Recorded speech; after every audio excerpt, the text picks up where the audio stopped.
예배는 무엇일까요? 우리가 각자 정의 내리긴 하지만 예배는 창조주 하나님을 만나는 시간입니다. 그렇다면 우리는 하나님을 만날 때 어떤 일이 생길까요? 죄인인 인간이 우리가 하나님을 만날 때 어떤 일이 생기게 될까요? 아마 우리의 죄가 밝히 드러나게 될 것입니다. 그리고 그분의 영광과 그 높으심으로 인하여서 우리가 걱정하고 있는 것들이 내가 걱정하는 것이 작은 거였구나 라는 것을 생각하고 발견하게 될 것입니다. 그러면서 결국에 우리 마음 안에 평안이 찾아오게 되는 것이죠. 이 평안은 사단이 흉내에 넣을 수 없는 하나님만이 우리에게 허락해 주시는 것들입니다. 그래서 예배 드리고 나가면 우리 마음에 평안함이 찾아오죠. 저는 예배 드리는 가운데 한 형제가 자신이 숨겨온 담배를 이 호주머니에서 다 꺼내서 그것을 이렇게 잘기갈기 부수면서 찢어내는 그런 것을 본 적이 있습니다. 많이도 가져왔더라고요. 여행을 왔는데 거의 한 보루를 가져왔더라고요. 근데 그것을 저 한 구석에서 막 울면서 부르르 손을 떨면서 뭔가를 이렇게 다 분해하기 시작하는 거예요. 봤더니 담배를 다 끄집어내서 버리기 시작했던 것이죠. 사람들 앞에서 부끄러운 줄도 모르고 그 행동을 하고 있었습니다. 분명히 그는 제정신이 아니었습니다. 제정신이었다면 창피해서라도 그렇게 하지 못했겠죠. 그를 통해서 하나님께서 일하고 계셨던 것입니다. 그런데 우리가 예배드리면서 여전히 우리는 불안하고 혹은 우리 안에 아무런 감동도 없고 그리고 결단도 없고 그리고 성령 하나님이 일하신다라는 생각들이 들지 않는 이유는 무엇일까요? 우리가 예배를 통해서 항상 그런 기적 같은 일들이 벌어지는 것을 원하는 것이 아니라 내 안에 하나님이 나에게 말씀하셨어. 오늘 예배 가운데 이런 일이 있었어.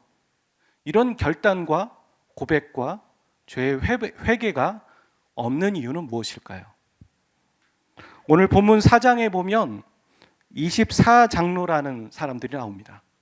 그리고 24장로가 자신의 면류관을 하나님 앞에 벗어드리면서 경배하고 있습니다. 면류관은 구원받은 자에게 하나님께서 주시는 마땅한 어떤 상급과도 같은 것이죠. 그것을 상징하는 것이죠. 그런데 그것을 다시 하나님께 내어드리고 있는 겁니다. 그러면서 이렇게 얘기하는 거죠. 하나님, 이것을 다시 내어드립니다. 이것은 제가 받을 자격이 없습니다. 저보다 하나님이 더 크십니다. 더 높으십니다. 이렇게 말하고 있는 것이죠. 이것이 바로 요한이 본 천상의 예배였습니다. 천상의 예배를 요한에게 보여주시면서 오늘 우리에게 말씀하시는 게 있는 거죠. 오늘 우리의 삶에서도 경험되어지고 이 땅에서 실현되어져야 될 예배가 바로 그런 예배라는 겁니다. 그러니까 천상의 예배를 보여주시면서 천국에선 그런데 너희들은 그럴 수 없어라는 얘기를 하고 있는 것이 아니라 바로 너희들의 삶에서 예수 그리스도를 믿는 자들에게 이런 예배가 이루어져야 된다는 얘기를 하고 계신 것이죠. 참된 예배는 바로 하나님을 하나님으로 경배하는 겁니다. 오늘날 많은 사람들은 하나님의 자리에 하나님이 아닌 다른 것을 놓습니다. 그것을 추앙하고 그것을 경배하고 그것에 무릎 꿇습니다. 하나님을 대신하는 것들 중에 하나는 저는 돈이라고 생각하고 또한 우리 마음에 있는 자존심과 혹은 열등감과 그리고 허영심 같은 것이 있다고 생각합니다. 우리는 예배를 본다고 얘기하지 않고 드린다라고 얘기를 하죠. 우리가 하나님께 드려야 되는 것은 이 시간 여기에 오는 우리의 몸도 있고 시간도 있겠지만 혹은 물질도 있겠지만 무엇보다도 드려야 될 것은 마음이라고 생각합니다. 어떤 사람은 자신이 예배를 디자인합니다. 그렇게 얘기하고선 예배 안에 어떻게 반응해야 될지까지 정해놓습니다. 성령께서 하시는 일 앞에서 자신을 내어드리지 않고 자신이 그 예배의 주인이 되어가고 있는 것이죠. 내가 이렇게 해야지, 저렇게 해야지, 그렇게 만들어 놓는 겁니다. 또 어떤 사람들은 예배에서 가장 중요한 죄를 회개하지 않습니다. 심지어 그런 사람도 봤습니다. 나는 죄가 없어요.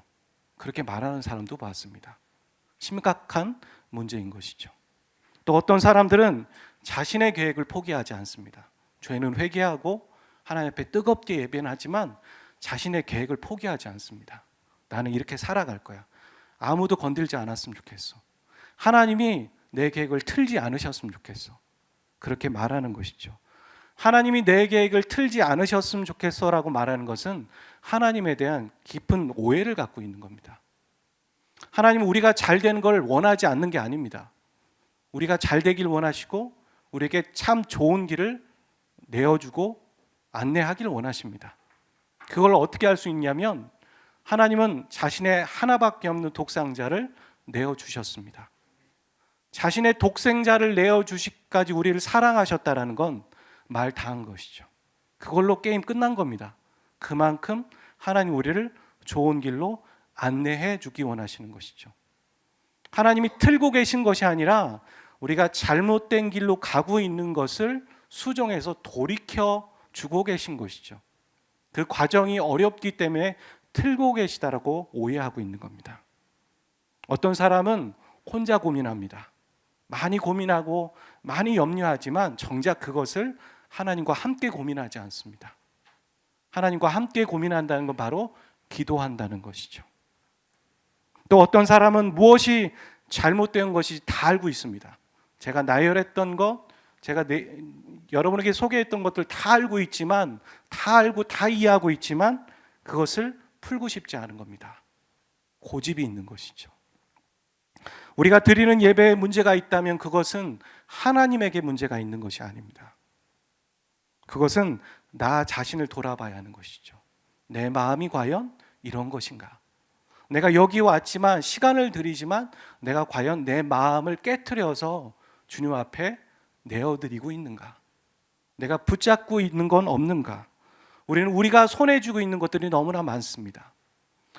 계시록 4장을 통해서 우리에게 말씀해 주시는 천상의 예배는 이 땅에 실현되어져야 될 예배인데 마땅히 자신들이 받아야 될 상급들을 다시 내어드리는 24장로처럼 우리가 내어드려야 될 것이 있다라는 것입니다. 오늘 저와 여러분이 붙잡고 계신 것이 무엇입니까? 그것이 물질입니까? 우리의 자녀입니까?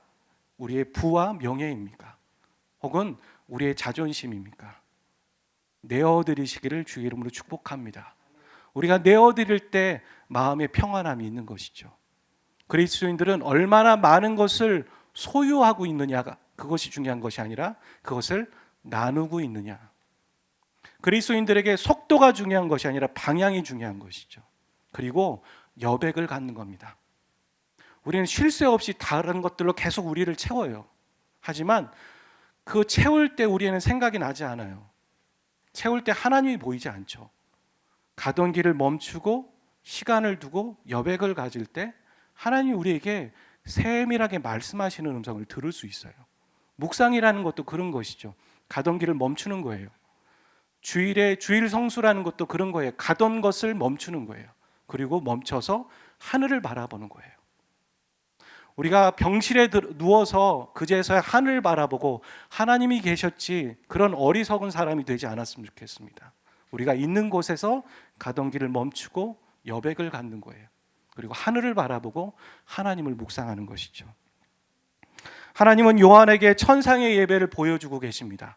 오늘 저와 여러분에게 찾아오셔서 하나님이 이 천상의 예배를 하늘로 올리셔서 혹은 환상으로 보여주신다면 여러분 어떠실 것 같으십니까? 아마 매우 감격스럽고 아마 기쁜 일일 겁니다. 하지만 요한은 지금 울고 있습니다. 감격해서 흘리는 눈물이 아닌 것 같습니다. 그 이유가 1절부터 4절 우리가 읽었던 본문에 있는데 한 번 더 성경을 펴서 읽어보도록 하겠습니다. 요한계시록 5장 1절에서 4절입니다. 시작. 그 두루마리를 펴거나 보거나 하기에 합당한 자가 보이지 아니하기로 내가 크게 울었더니. 여러분 고대 사회에서는 이 일곱인이로 봉했다라는 것은 그 안에 아주 중요한 메시지가 담겨 있다라는 그런 의미를 갖고 있었습니다. 그러니까 하나님이 봉인된 두루마리를 오른손에 지금 이렇게 들고 있어요. 그리고 두루마리 안에는 분명히 하나님 손에 있는 것이니까 하나님의 뜻과 하나님의 계획이 담겨져 있는 것이죠. 어찌 보면 그것이 바로 이 땅에 실현되어져야 될 하나님의 계획이고 하나님의 역사입니다. 그런데 하나님이 이루실 일이 있는데 그것이 바로 무엇일까? 우리가 요한계시록 4장을 통해 짐작할 수 있는 건 바로 하나님이 다스리시는 나라라는 거예요. 하나님만이 다스리시는 나라. 저는 그런 나라를 정말 꿈꿉니다. 요즘에 정치와 경제와 이 나라에 돌아가는 것들을 보면서, 혹은 믿는 자들이 억울함을 당하는 것들을 보면서, 믿는 사람들이 어떻게 저렇게 모함을 받고 억울함을 당할까?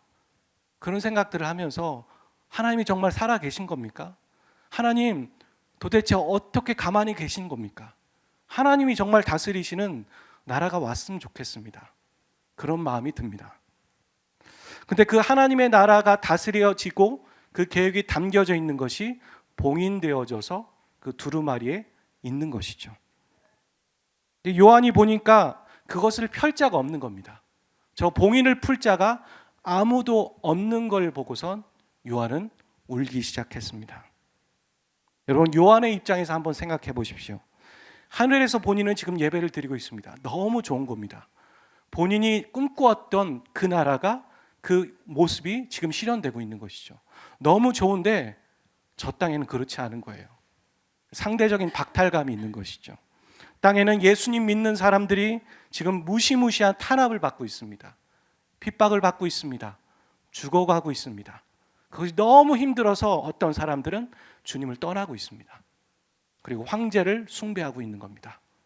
자신의 형제들이, 자신의 동료들이 하나님을 찬양한다고 했다가 믿음을 포기하고 파손해서 우상을 숭배하고 있는 겁니다. 그 모습을 보고 있는데 요한이 어떻겠습니까? 너무 억울한 겁니다.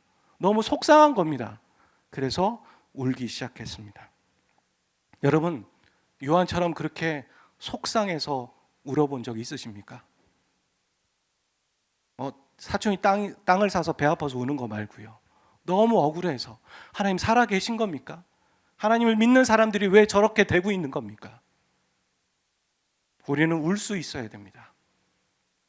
그것 때문에 울 수 있는 저와 여러분 되시기를 축복합니다. 그렇게 울고 있는데 한 장로가 그를 위로합니다. 5절에 그렇게 말하는 거죠. 울지 말라. 요한아, 울지 말라. 그렇게 말합니다. 이게 어떤 의미일까요? 야, 울지 마, 목 쉰다. 그런 얘기도 아니죠. 울지 마, 뭐 어떻게 하겠냐. 근데 그런 얘기가 아닙니다.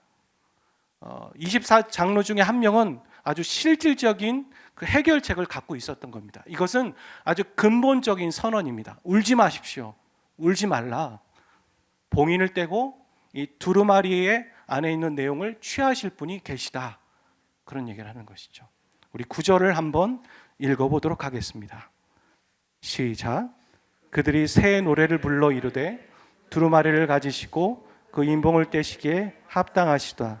일찍이 죽임을 당하사 각 족속과 방언과 백성과 나라 가운데서 사람들을 피로 사서 하나님께 드리시고, 이분이 누구십니까? 바로 예수 그리스도이십니다. 장로가 말하는 것은 어린 양이 이미 완성하셨고 성취하셨다. 그리고 그것을 분명히 이루실 것이다. 그러니까 울지 말라라는 것이죠.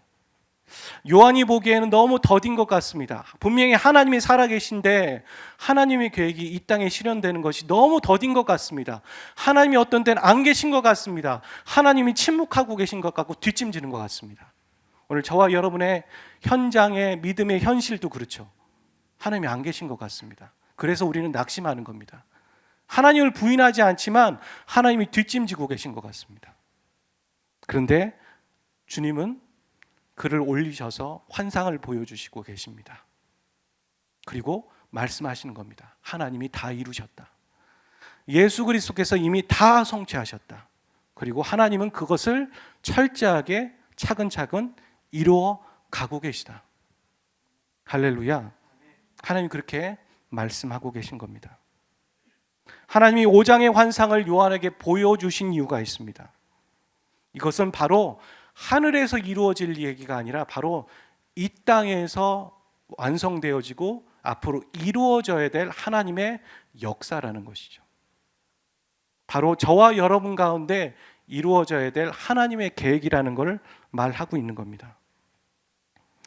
요한이 살아있던 당시에 그리스도인들의 삶은 너무 처절했습니다. 너무 견디기 힘들었습니다. 아까 말씀드렸고 지난 시간에 우리가 배운 것처럼 그들은 배교도 했습니다. 마치 이 시대에 던져진 우리의 그리스도인의 영적인 현실과도 똑같습니다.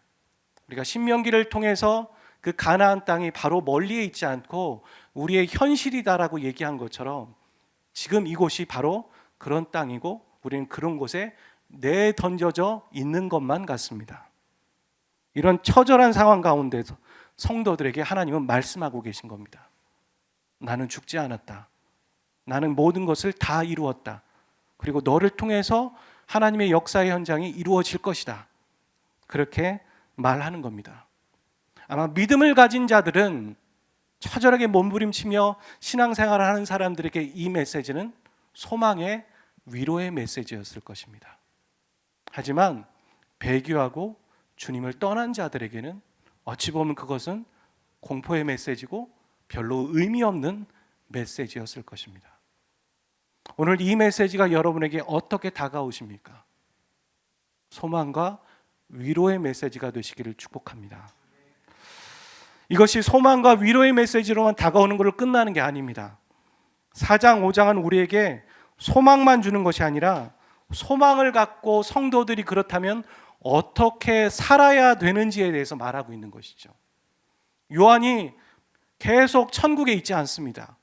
요한이 계속 천상의 예배를 환상을 통해 경험하고 있는 게 아닙니다.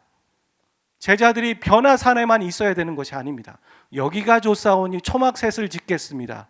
그랬을 때 주님이 그들에게 말씀하신 것이 있습니다. 내려가라. 우리는 내려가야 됩니다. 우리가 이 공동체 안에서 우리가 예배를 드리면서 너무 좋으니 여기서만 있었으면 좋겠습니다 할 때 주님은 얘기하시는 겁니다. 너의 현장에 가라. 너의 처절한 영적 현장에 가서 살아내라. 그리스도인으로 살아가라. 배교의 위험이 있지만 그 처절하게 몸부림치는 소돔과 고모라 땅 가운데 살아내라 라고 오늘 우리에게 말씀하고 계신 겁니다. 그런 영적 무기가 무엇일까요? 우리가 붙잡아야 될 것이 무엇일까요? 그럼 다시 원론으로 들어가서 예수 그리스도 한 분밖에 없다는 겁니다. 예수님만이 우리의 소망이십니다. 여러분, 영원하게 우리가 죽음에 이르러서 천국에 갈 때까지 우리가 붙잡을 수 있고 가져갈 수 있는 게 무엇입니까? 우리가 입고 있는 옷, 우리가 갖고 있는 통장, 돈, 자녀 아무것도 가져갈 수 없습니다. 하지만 예수님 믿는 것밖에 없습니다. 그래서 예수님은 유일한 우리의 소망이신 것이죠. 근데 그 예수님께서 우리를 예수님 믿을 때 천국으로 보내지 않으셨습니다. 이 땅에 두셨습니다. 할 일이 있으신 겁니다. 우리를 통해서. 그리고 할 일이 있는 우리에게 하나님께서 오늘 우리에게 주시는 두 가지 메시지가 있습니다. 그것은 예배이고 또 하나는 기도입니다. 그리스도인들이 예배하는 겁니다. 누구를 주인 삼아 예배하며 살아갈 것인가? 우리가 영적 정쟁하는 것이 대단한 것이 아닙니다. 우리가 예배할 때 하나님께서 일하시는 겁니다. 아멘. 그리고 우리가 기도하는 것입니다. 근데 우리가 그리스도인들이 왜 기도하지 않냐면 하나님이 없다라고 생각해서 기도하지 않는 것이 아니라 믿음이 떨어지는 것이죠. 아까 얘기한 것처럼 요한과 같이 이 요한계시록의 상황과 같은 상황이 벌어질 때 우리는 낙심합니다. 좌절합니다. 하나님이 안 계신 거 아닌가? 하나님은 내 기도를 왜 안 들어주실까?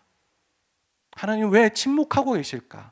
근데 오늘 말씀을 보면 그렇지 않다라는 겁니다. 요한계시록 5장 8절을 한번 읽어보도록 하겠습니다. 시작.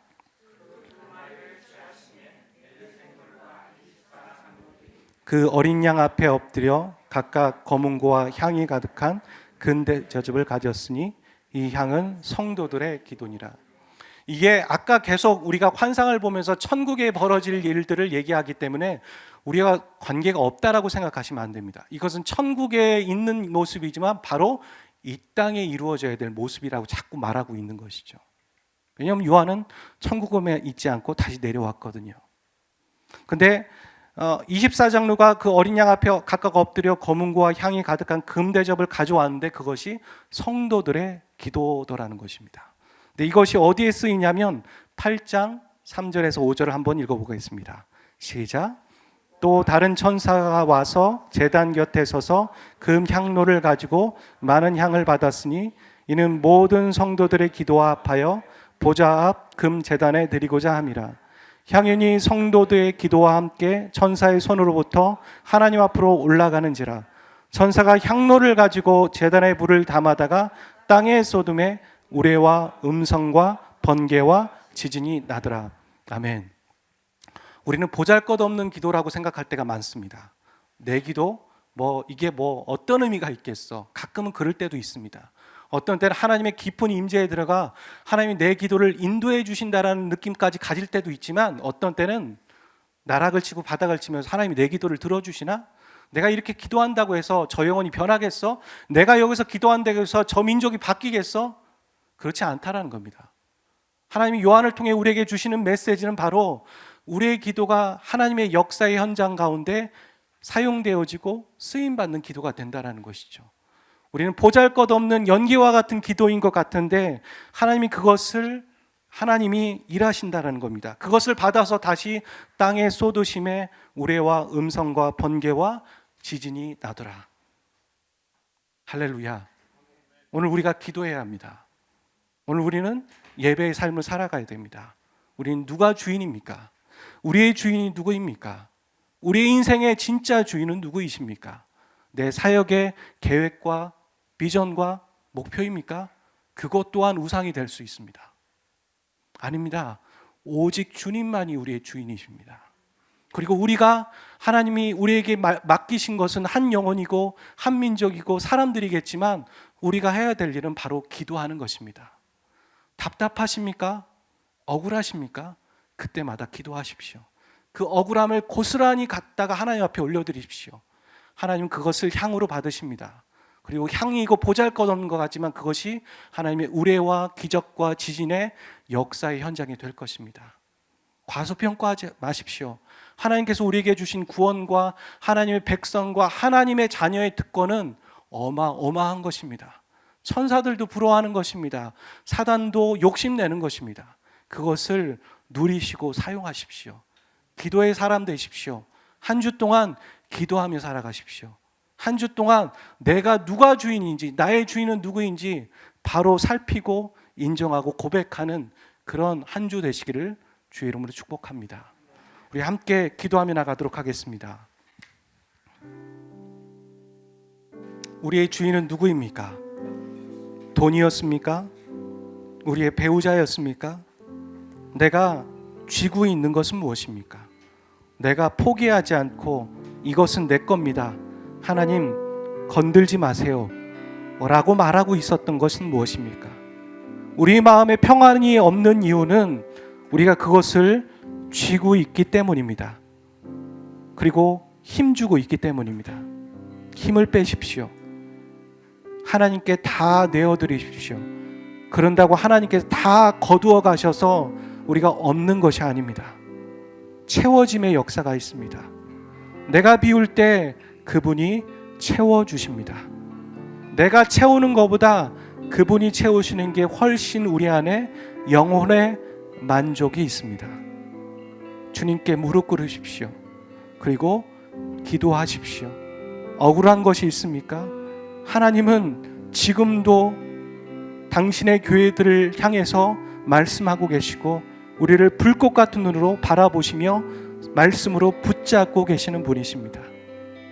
그걸 믿음을 가지고 기도함으로 나가셨으면 좋겠습니다. 함께 기도하며 나가도록 하겠습니다.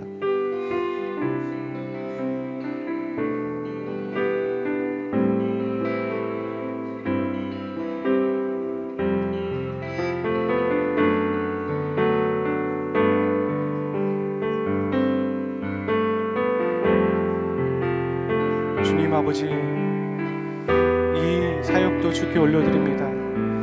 주님께 다시 한번 내어드립니다. 나의 것이 아니고 주님의 것입니다. 주님의 것입니다. 내가 갖고 있는 계획과 비전도 주님의 것입니다. 다시 내어드리고 나는 없음을 고백합니다.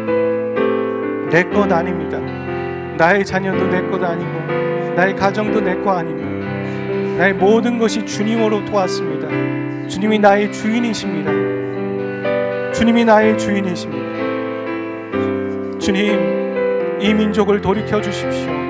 정치와 권력을 가진 사람들을 돌이켜 주십시오. 주님, 그들이 주님 국민으로부터 받았던 권력과 권한을 정말 정직하게 살아내고 풀어낼 수 있도록 은혜 허락하여 주십시오. 주님, 거룩을 잃어버린 이 땅의 교회들을 다시 한번 회복시켜 주십시오. 저와 하나님 이 베델 교회를 들어 사용하여 주시고, 주님을 알지 못하는 영혼들을 돌이키는 일들 가운데 한 역할을, 작은 부분들을 사용되어지고 쓰임받게 도와주시옵소서. 아버지 하나님, 우리 성도들의 기도의 깊이가 깊어지게 하시고 영적인 깊이가 주님 올라가게 하여 주십시오. 주님, 천상에서 하나님이 보시는 그 보는 눈으로 우리의 문제들을 바라보며 이 땅을 바라볼 수 있는 그런 안목이 생기게 도와주시옵소서. 하나님, 우리의 문제는 너무나 작다라는 것을 생각하며 하나님의 그 크시고 위대하심을 다시 바라볼 수 있는 주님 그 은혜와 그 천상의 예배가 우리의 삶 가운데 매일 실현되게 하여 주십시오. 주님, 우리가 눈물을 낼 수 있는 눈물이 다시 있게 하여 주십시오. 주님, 낙심되지 않고 주님 하나님이 하실 것을 바라보며 주님 하나님이 하실 것을 바라보게 하시고, 어찌 보면 우리가 하나님 앞에 애통할 수 있는 그런 용기와 주님 그 갈망과 하나님 그런 주님 담대함도 있게 하여 주십시오. 하나님 살아계십니까? 하나님 왜 역사하지 않으십니까? 저 영혼에게, 저 사람들에게 왜 역사하지 않으십니까? 라는 그 애통함이 우리 안에 있을 수 있도록 도와주십시오. 주님, 그 마음으로, 그 열정으로 주님 앞에 나아가 주님, 우리가 기도가 결코 연기와 같지 않고 그것이 바로 의뢰와 기적과 번개로 하나님이 사용하시는 도구가 된다는 것을 우리가 기억하며 나가게 도와주십시오. 우리 입술을 열어서 하나님 앞에 기도하되 그 입술이 결코 작은 입술이 아닌 것을 우리가 기억하며 나가게 도와주시기를 소원합니다.